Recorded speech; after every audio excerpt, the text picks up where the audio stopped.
प्रधानमंत्री ने की देशवासियों से स्वदेशी अपनाने की अपील। बेटियों के बढ़ते कदम पर जताई खुशी। छठ महापर्व को लेकर यूनेस्को की धरोहर सूची में शामिल करने के प्रयासों में सरकार जुटी। सेवा पखवाड़ा के तहत रांची में सम्मान समारोह। डिजाइनर आशीष समेत शिक्षक और कलाकार सम्मानित। बाबूलाल मरांडी ने दिल्ली में भारत मंथन कार्यक्रम में लिया हिस्सा।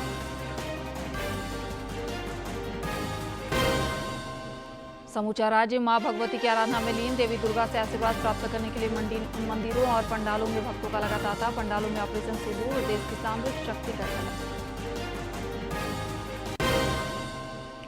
निलंबित आईएएस विनय चौबे के करीबी विनय सिंह के 6 ठिकानों पर एसीबी की छापेमारी। हजारीबाग में जमीन के अवैध जमाबंदी मामले में हुई है कार्रवाई।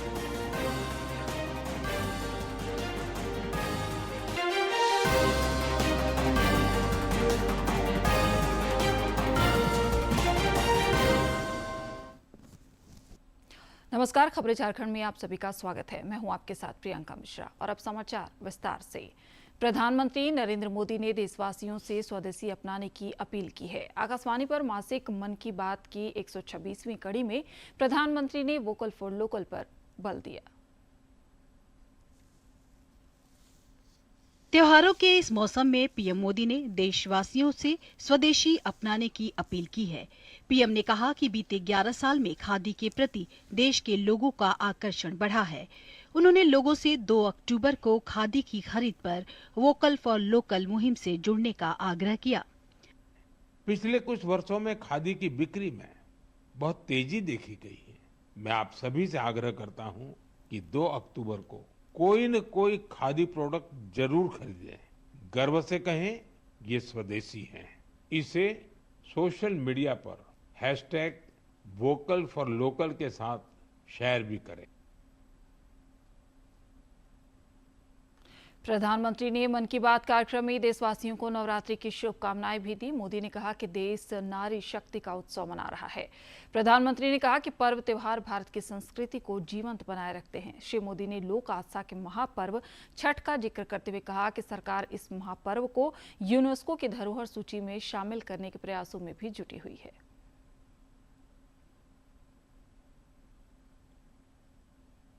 छठ महापर्व को यूनेस्को की इंटेंजिबल कल्चरल हेरिटेज लिस्ट यानी यूनेस्को की सांस्कृतिक धरोहर की सूची में शामिल कराने का प्रयास कर रही है। छठ पूजा जब यूनेस्को की सूची में शामिल होगी तो दुनिया के कोने-कोने में लोग इसकी भव्यता और दिव्यता का अनुभव कर पाएंगे। साथियों, कुछ समय पहले भारत सरकार के ऐसे ही प्रयासों से कोलकाता की दुर्गा पूजा भी यूनेस्को की इस लिस्ट का हिस्सा बनी है। हम अपने सांस्कृतिक आयोजनों को ऐसे ही वैश्विक पहचान दिलाएंगे तो दुनिया भी उनके बारे में जानेगी, समझेगी, उनमें शामिल होने के लिए आगे आएगी। प्रधानमंत्री नरेंद्र मोदी ने आकाशवाणी पर मासिक मन की बात कार्यक्रम में आज विविध विषयों पर चर्चा की। उन्होंने झारखंड के आशीष सत्यव्रत साहू का भी जिक्र किया, जिन्होंने स्थानीय उत्पादों को ग्लोबल पहचान दिलाई है। जोहार ग्राम के जरिए उन्होंने आदिवासी बुनाई कला और परिधानों को राष्ट्रीय तथा अंतर्राष्ट्रीय फलक तक पहुंचाया है। मन की बात की 126वीं कड़ी रांची के फैशन डिजाइनर आशीष सत्यव्रत साहू के लिए बेहद खास और यादगार रही। प्रधानमंत्री नरेंद्र मोदी ने आकाशवाणी पर मन की बात कार्यक्रम में उनकी चर्चा करते हुए स्वदेशी उत्पादों को ग्लोबल पहचान दिलाने में उनके कार्यों तथा योगदान को सराहा। झारखंड के आशीष सत्यव्रत साहू जी ने जोहार ग्राम ब्रांड के जरिए आदिवासी बुनाई और परिधानों को ग्लोबल रैंप तक पहुंचाया है। उनके प्रयासों से आज झारखंड की सांस्कृतिक धरोहर को दूसरे देशों के लोग भी जानने लगे हैं। प्रधानमंत्री द्वारा मन की बात कार्यक्रम में चर्चा होने से आशीष बेहद खुश हैं। उन्होंने कहा कि प्रधानमंत्री से सराहना मिलना उनके लिए किसी पुरस्कार से कम नहीं। और मेरे लिए आज सौभाग्य है कि उन्होंने मन की बात में नाम लिया है हमारे ब्रांड का, जोहार ग्राम का, हमारे काम का, मेरा और हम पूरे टीम का। मतलब ये पूरे मिला जुला एक एफर्ट है पूरे टीम का, हमारे बुनकरों का, क्राफ्ट पर्सन का, आर्टिजन्स का, जितने हमारे टीम में दिन रात मेहनत कर रहे हैं सब लोगों का। और मुझे लगता है इस मन की बात के में जिक्र के बाद हमारा एनर्जी और डबल हो चुका है। आशीष ने बताया कि उन्हें गुजरात में निफ्ट में पढ़ाई के दौरान खादी के प्रति रुझान बढ़ा। साथ ही ये भी समझ में आया कि खादी और झारखंड के ट्राइबल टेक्सटाइल में असीम संभावनाएं हैं तथा लोगों को स्वदेशी की तलाश है। इसी उद्देश्य को लेकर उन्होंने स्वदेशी उत्पादों को जोहार ग्राम ब्रांड के नाम से ग्लोबल पहचान दिलाने की मुहिम शुरू की। पहले तो मेरा जो पढ़ाई गुजरात में हुआ तो वहाँ से मैं खादी से इंस्पायर्ड हो गया था बहुत ज़्यादा। जिस तरह से खादी पे काम हो रहा था और जिस तरह से खादी का एक इतिहास था, उससे मैं इंस्पायर्ड हुआ। फिर चूंकि मैं झारखंड से था, यहाँ के ट्राइबल टेक्सटाइल ने मुझे बहुत अट्रैक्ट किया कि मतलब ये अपने देश का, अपने राज्य का, अपने गली मोहल्ला का क्राफ्ट है जिसको हम ग्लोबल लेके जाए तो पूरा दुनिया इसको देखना चाह रहा था। मुझे जो फील हुआ अपने जर्नी में कि ये फील हुआ कि लोगों को ये चाहिए। आशीष ने बताया कि प्रधानमंत्री के मंत्र khadi for nation, khadi for transformation और खादी फॉर फैशन को उन्होंने आत्मसात करते हुए ये कोशिश की है क्राफ्ट सिंपैथी नहीं स्टेटस का भी प्रतीक बने। मैंने कभी भी क्राफ्ट को सिंपैथी से नहीं देखा था कि अगर वो खादी है तो सिर्फ कुर्ता ही बन सकता है या कुछ सिंपल ही बन सकता है, या फिर ट्राइबल टेक्सटाइल है तो बस यही हो सकता है। मैंने बोला अगर हम फैशनेबल या ट्रेंडी सब चीज़ों की बात कर रहे हैं तो वो सब कुछ फैब्रिक से बना है। वो फैब्रिक क्यों नहीं खादी हो सकता है, वो फैब्रिक क्यों नहीं ट्राइबल टेक्सटाइल हो सकता है। और जैसा माननीय प्रधानमंत्री जी का था khadi for nation, khadi for transformation और खादी फॉर फैशन, मतलब जो एक उन्होंने एक लय में एक कोट दिया और हम लोगों ने उस चीज़ को फील किया तो फिर उस पर ही हम काम कर रहे थे। बस तो मेरा एक ही एजेंडा शुरू से रहा है कि क्राफ्ट को सिंपैथी के साथ नहीं सेल करना है, उसको उस लेवल का बना दो कि दुनिया उसको अपने आप ले और उसको एक फील हो, मतलब स्टेटस फील हो कि हम आज ये पहने हुए हैं। मन की बात में चर्चा होना निश्चित रूप से किसी के लिए भी बड़ी उपलब्धि है। फैशन डिजाइनर आशीष सत्यव्रत साहू उन चंद भाग्यशाली लोगों में शामिल हो गए हैं जिनके कार्यों और योगदान से प्रधानमंत्री ने देशवासियों को अवगत कराया है। रांची से ब्यूरो की रिपोर्ट। राज्य में भी लोगों ने व्यक्तिगत तौर पर सामूहिक रूप से मन की बात कार्यक्रम को देखा और सुना। रक्षा राज्य मंत्री संजय सेठ ने आज अपने रांची आवास पर विधायक सीपी सिंह और भाजपा के अन्य कार्यकर्ताओं के साथ मन की बात को सुना। इस दौरान श्री सेठ ने प्रधानमंत्री के विचारों को लोगों से आत्मसात करने का आह्वान किया। श्री सेठ और रांची विधायक ने प्रधानमंत्री की बातों को प्रेरणादायक बताया।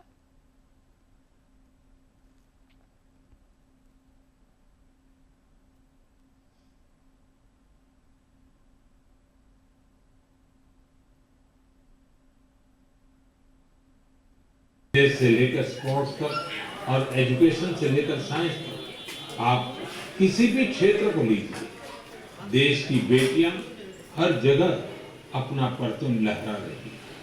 आज वे ऐसी चुनौतियों के भी पार कर रही हैं जिनकी कल्पना तक मुश्किल है। सेवा पखवाड़ा के तहत रक्षा राज्य मंत्री संजय सेठ ने रांची स्थित आवास पर खादी डिजाइनर और जोहार ग्राम के फाउंडर आशीष सत्यव्रत साहू, शिक्षकों, कलाकारों, सोशल मीडिया इन्फ्लुएंसर और विभिन्न क्षेत्र में उत्कृष्ट कार्य करने वालों को सम्मानित किया। सेवा पखवाड़ा के तहत विभिन्न कार्यक्रम आयोजित किए जा रहे हैं। रांची में रक्षा राज्य मंत्री संजय सेठ ने अपने आवास पर खादी डिजाइनर और जोहार ग्राम के फाउंडर आशीष सत्यव्रत साहू, शिक्षकों, कलाकारों, सोशल मीडिया इन्फ्लुएंसर और विभिन्न क्षेत्र में उत्कृष्ट कार्य करने वालों को सम्मानित किया।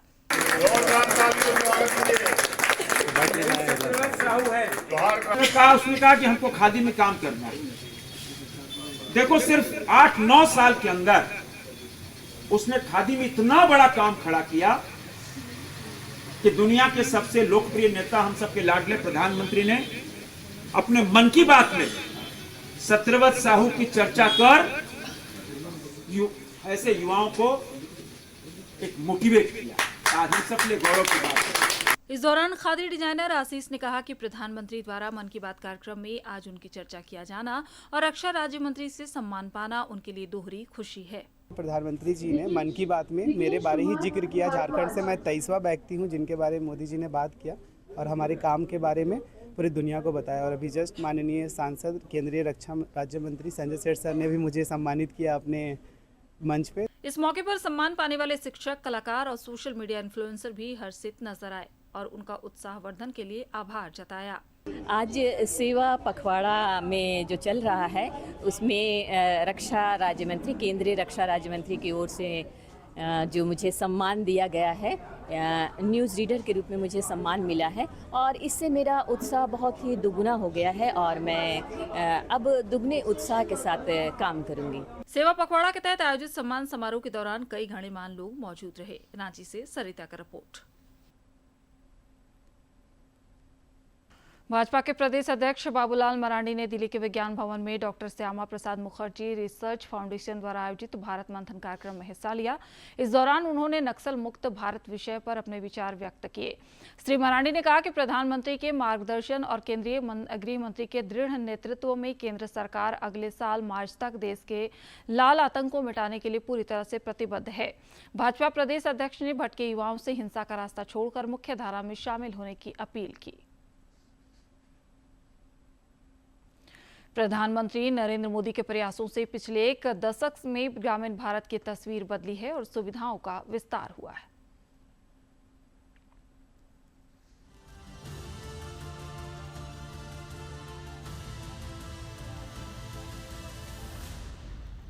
राष्ट्र के इन नायकों के लिए राष्ट्रपति भवन का दरवाजा सुलभ नहीं था, लेकिन जब सरकार बदली और सरोकार में आम आदमी को केंद्र में रखा जाने लगा तो ये भव्य समारोह का हिस्सा बने। केंद्र की सत्ता में आने के बाद प्रधानमंत्री नरेंद्र मोदी ने जन भागीदारी को शासन का मुख्य आधार बनाया और पद्म पुरस्कारों की प्रक्रिया को आम नागरिकों के लिए खोल दिया, जिसके बाद सत्ताधारी दल की परिक्रमा करने वालों की बजाय समाज सेवा का पराक्रम करने वालों को पद्मश्री, पद्म भूषण और पद्म विभूषण मिलने का सिलसिला शुरू हुआ। सरकार की प्राथमिकताओं में भूले बिसरे और देश के दूर सुदूर हिस्सों में समाज की भलाई के लिए खुद को खपा देने वाले लोगों को रखा गया।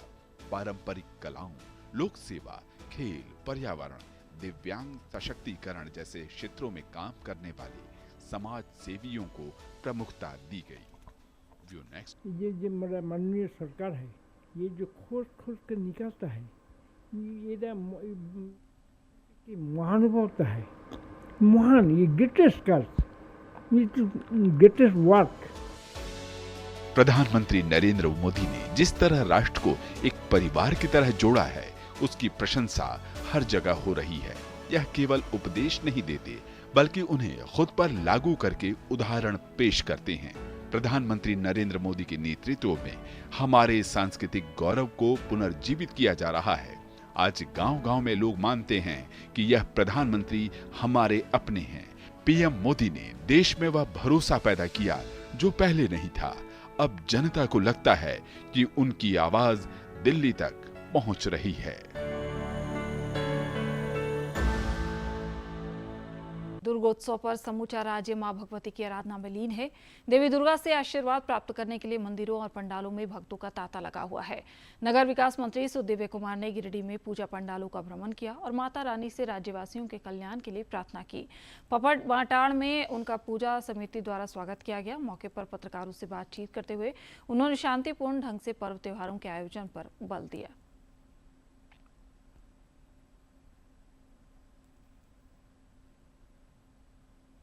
गिरिडीह के विभिन्न पूजा पंडालों के भ्रमण के क्रम में आज मैं पपड़वाटाड़ पहुंचा हूं। पपड़वाटाड़ माता रानी की पूजा के साथ साथ शायद इस इलाके में लगने वाला सबसे बड़ा मेला भी है। यहाँ की कमेटी के ऊपर ज़्यादा बड़ी जवाबदेहियाँ हैं। तमाम कमेटी के सदस्यों के प्रयास से आज तक यह मेला बड़े सफल रूप में आयोजित होता रहा है।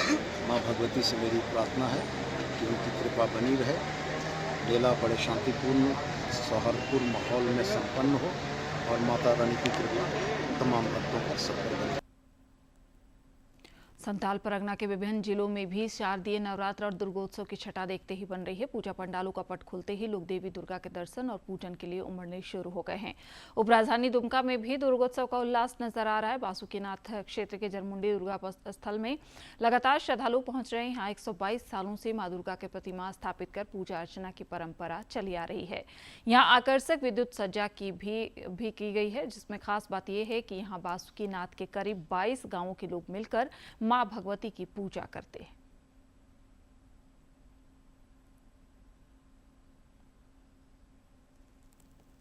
जरमुंडी स्थित दुर्गा मंदिर का इतिहास 122 साल से अधिक पुराना है और हम लोग लगातार दुर्गा माँ का पूजा पूर्वजों के दिए हुए अनुसार करते आ रहे हैं। बहुत ही प्राचीन मंदिर है, इसके बारे में हमको जितना जानकारी है वो सुनी हुई बातों से मालूम चलती है कि ये कम से कम 125 साल के आसपास, 122-23 साल के आसपास ये हो चुका है मंदिर का।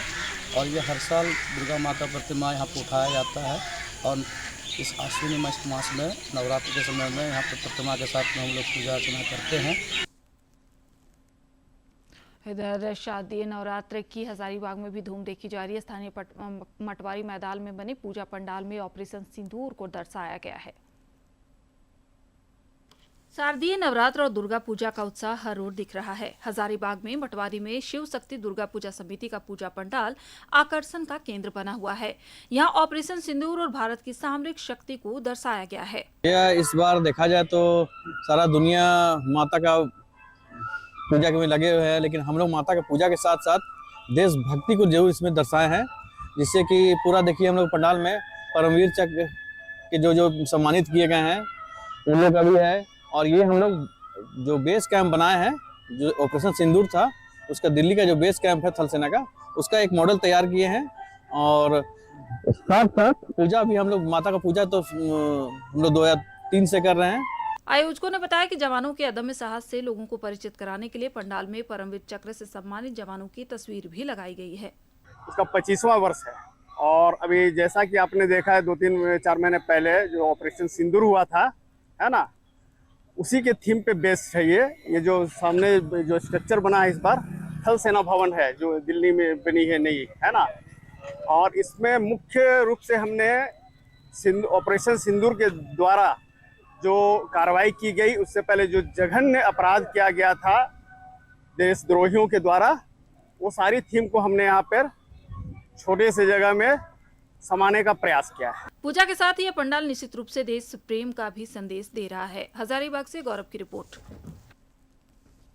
इधर जामताड़ा में भी दुर्गा पूजा को लेकर लोगों में खासा उत्साह देखा जा रहा है। विभिन्न इलाकों में पूजा पंडालों के पट खुलते ही मां दुर्गे के पूजन और दर्शन के लिए लोगों की भीड़ जुटने लगी है।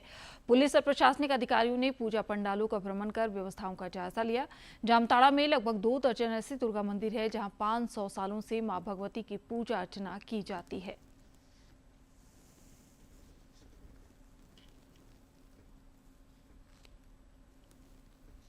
जिला प्रशासन नवरात्रि को देखते हुए सभी पूजा पंडालों का निरीक्षण कर रहे हैं। हमारे द्वारा इंस्पेक्टर महोदय हैं, एसडीओ साहब हैं, मंडल पुलिस पदाधिकारी हैं, अंचल अधिकारी हैं, नगर पंचायत के प्रशासक हैं। हम लोग जामताड़ा शहर क्षेत्र के साथ साथ निजाम भी जाएंगे, वहाँ भी पूजा पंडालों का निरीक्षण करेंगे। इसके साथ साथ जितने भी प्रखंड क्षेत्र हैं वहाँ भी संबंधित ब्लॉक प्रखंड विकास पदाधिकारी और अंचल अधिकारी के द्वारा जो निरीक्षण किया जा रहा है। मुख्य उद्देश्य यही है कि पंडालों में किसी प्रकार की कानूनी घटना ना हो, सभी सुरक्षा की व्यवस्था पुख्ता हो, सीसीटीवी कैमरे लगे हों, फायर एक्सटिंग्विशर की व्यवस्था हो, महिला और पुरुष के लिए सेपरेट लाइन हो और माइकिंग सिस्टम सुदृढ़ हो। तो यदि आप परिवार के साथ में कहीं मार्केटिंग करने आते हैं तो फिर अपनी गाड़ियों को जो है किनारे लगाने का काम करें। दूसरा है कि आम जो व्यापारी वर्ग है उनसे भी मेरा रिक्वेस्ट होगा कि जो अपने बहुत सारे सामान बाजार के समय मेला के समय बेचने के लिए बहुत सारे सामान रोड पे लगा देते हैं, तो वो भी उनको भी हिदायत है कि वो अपना सामान जो है अपने हद तक रखें। शारदीय नवरात्र पर जगह जगह गरबा और डांडिया का भी आयोजन हो रहा है। पलामू के मेदिनीनगर स्थित गांधी उद्यान में डांडिया नाइट का भव्य आयोजन हुआ। राज्य के वित्त मंत्री राधाकृष्ण किशोर और स्थानीय सांसद विष्णुदयाल राम समेत अन्य अतिथियों ने कार्यक्रम का उद्घाटन कर सबों को नवरात्रि की शुभकामनाएं दी। रंग बिरंगी रोशनी और पारंपरिक परिधानों के बीच डांडिया के थाप पर देर रात लोग थिरकते रहे।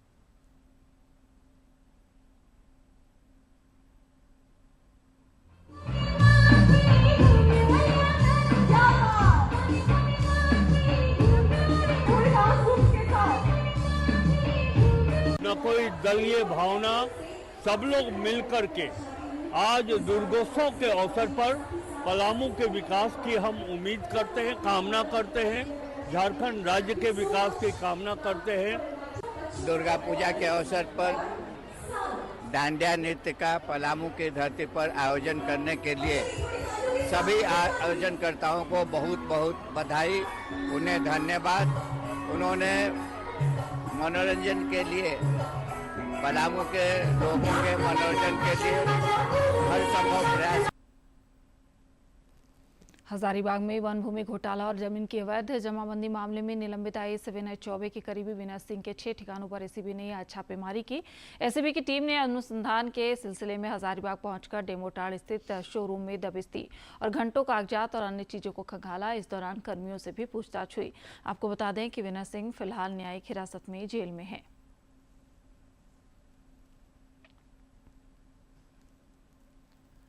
धनबाद के निरसा अंतर्गत इंदिरा नगर में भूधसान की वजह से एक दुकान जमींदोज हो गया। बताया जा रहा है कि दुकान के ठीक पीछे ही कोयले का अवैध उत्खनन चल रहा था, जिससे आसपास की जमीन खोखली हो गई थी। उसी के असर से अचानक जमीन फटने से दुकान जमीन में समा गई। राहत की बात यह रही कि इस दौरान कोई हताहत नहीं हुआ।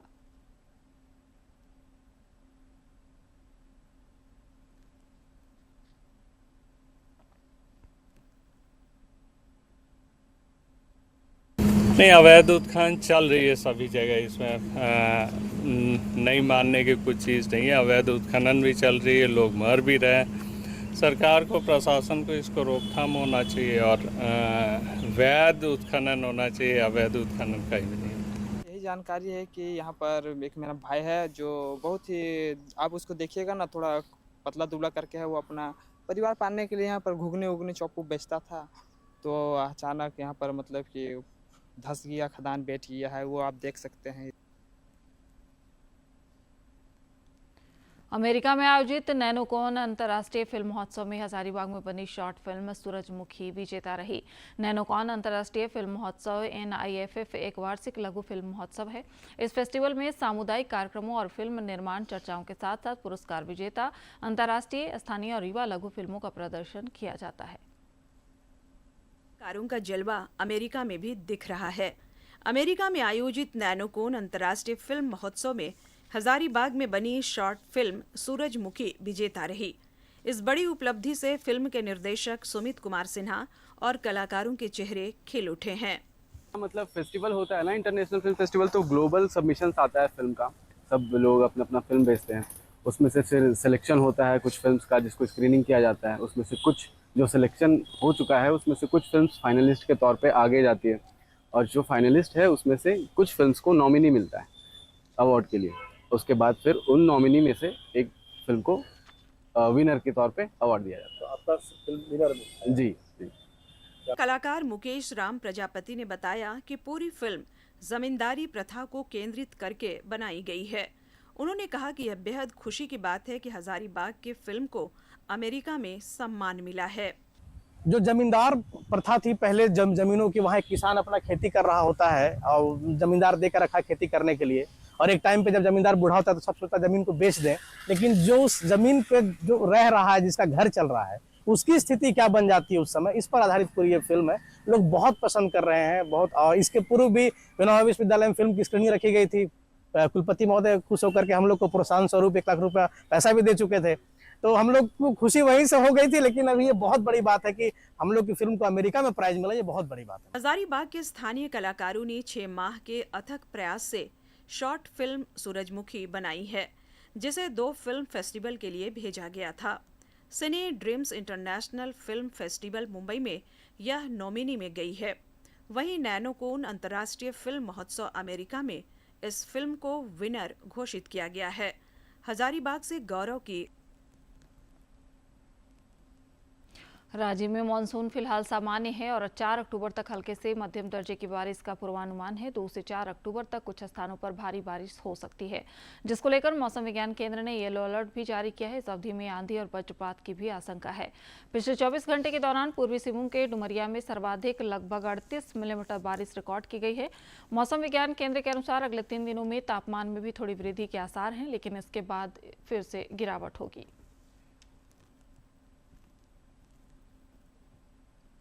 दूरदर्शन झारखंड पर पल पल की खबरों से जुड़े रहने के लिए आप हमारे social media platform X, Facebook, Instagram और यूट्यूब से जुड़ सकते हैं, क्योंकि खबरों से जितना बाखबर रहना जरूरी है, उससे ज़्यादा जरूरी है सटीक, संतुलित और निष्पक्ष समाचार।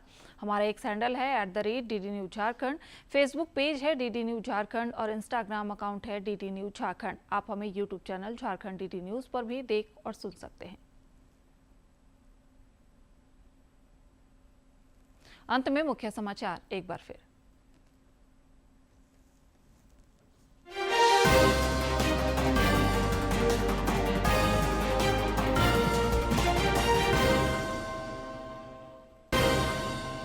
प्रधानमंत्री ने की देशवासियों से स्वदेशी अपनाने की अपील। बेटियों के बढ़ते कदम पर जताई खुशी। छठ महापर्व को लेकर यूनेस्को की धरोहर सूची में शामिल करने के प्रयासों में सरकार जुटी।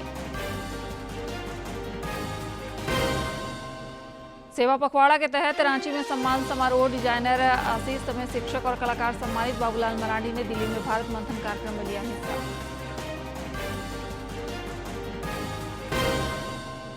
समूचा राज्य मां भगवती की आराधना में लीन। देवी दुर्गा से आशीर्वाद प्राप्त करने के लिए मंदिरों और पंडालों में भक्तों का लगा तांता। पंडालों में ऑपरेशन सिंदूर और देश की सामरिक शक्ति का झलक। निलंबित आईएएस विनय चौबे के करीबी विनय सिंह के 6 ठिकानों पर एसीबी की छापेमारी। हजारीबाग में जमीन की अवैध जमाबंदी मामले में हुई है कार्रवाई।